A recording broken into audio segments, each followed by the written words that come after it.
Is the era of US Treasuries as the ultimate safe haven coming to an end? Investors are pulling billions from US government bonds and moving into corporate credit. Our next report breaks down the data, the drivers behind the pivot, and what it means for the broader credit landscape. Take a look at this report. Investors are quietly reshaping a long-standing market belief that US government bonds are the safest bet. In June alone, they pulled nearly $3.9 billion from treasuries and redirected $10 billion into the US and European investment-grade corporate debt. The trend intensified in July, with $13 billion flowing into high-grade US government bonds, the largest monthly inflow since 2015.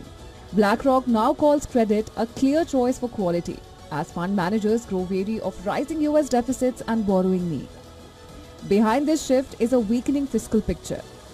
The US deficit is swelling, fueled by rising interest costs and tax cuts. Moody's cut the US credit rating in May, warning that interest payments may consume 30% of federal revenue by 2035, which is up from 18% today. The Congressional Budget Office projects Trump-era tax cuts could add $3.4 trillion to deficits over the next decade. Meanwhile, corporate fundamentals remain resilient. Profits are beating estimates, and most high-grade firms can cover their interest payments comfortably, making corporate debt increasingly attractive.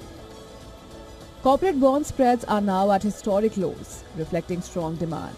But with valuations stretched, some asset managers are turning cautious. Meanwhile, the leveraged loan posted its second busiest week on record. The trend is clear. The debt market is booming, but so are the risks. Business Bureau, WION World is One.